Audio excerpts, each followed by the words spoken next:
What's the length on this? 10 inch? 25. All right, so it's clear. I've got extraordinarily long arms. I'm 6'4". You know they say about guy with long arms, right? Long sleeves. Yeah. So where do I hold? How do I hold? Because it's when I go forward like this on the gun, this arm feels. I like to hold right here. That's where I want to hold. You need a longer gun. That's actually kind of that's where you like it. This is going to be really hot. Yeah, don't touch the suppressor. I should hold on to this part right here. Good thing I've got on the tactical gloves. So where do I hold? You know, if you're running an SBR, because that's what you want or what you need or what you're issued with your department or whatever you're doing, then you might just need to find somewhere on this gun. You maybe just turn that arm over a little bit. You come in here and bring it over just a little bit. You don't have to get all crazy high up elbow by the ear or anything, but maybe just getting that thumb overboard and wrapping that hand around the gun, that might be what you need to do. Having the stock all the way out might be good for you. I get asked all the time, because I'm not the biggest guy ever. I mean, I'm not even making this up. I get asked all the time, why do you have your stock all the way out all the time? I grew up from the time I was 17 years old. A month after I turned 17, I got on the yellow footprints at Paris Island, and I was handed an M16A2 that I had no idea that it was even a real gun, and didn't know anything about it at all, except it had a little bitty hole in the end. It looked like a 22, and it couldn't be a serious battle rifle. And I had a fixed full stock for the rest of my life, until finally I was issued an M4 like 6 years ago for just a very short period of time.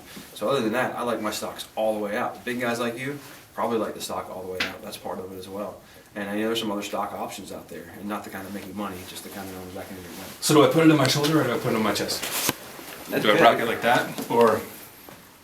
Well, we don't want to go very bladed, because then you're having a lot of trouble. You know, your position begins to break down if we're bladed and it's off to the side. It starts to even move a little bit of the shoulder, so we don't want that. We want to bring it in. We want to find the pocket of the shoulder if we can. But then, depending on what kind of gear you have on or what's going on, you may want to put it in your chest. And if you're going slick the way you are right now, and you've got it set in your chest, that might work great today. But then if you put something like this on, not so much.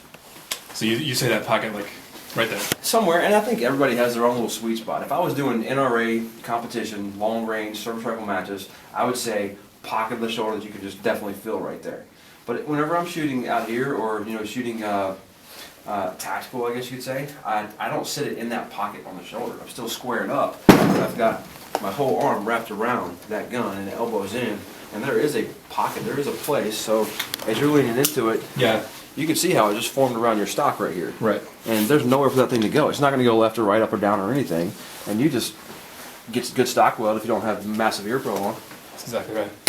Oh yeah, no, that's much better without the ear protection. So even on a rifle that's relatively short, a tall guy can still wrap it up. Yeah, and what you might want to do is think about a hand stop right here at the bottom. Just so you don't have to think about it. Your hand just always goes forward. To keep me from melting my glove on the suppressor. It's stuck to my fingers right now. It's going to be fun to peel off. Short barrel rifles, and you may not always be running suppress. Yeah. So that's another reason why I probably put a hand stop on. Everybody should run suppressed though, right? It's just good etiquette to suppress your gun. It's polite. Yep. All right. Cool. Thanks.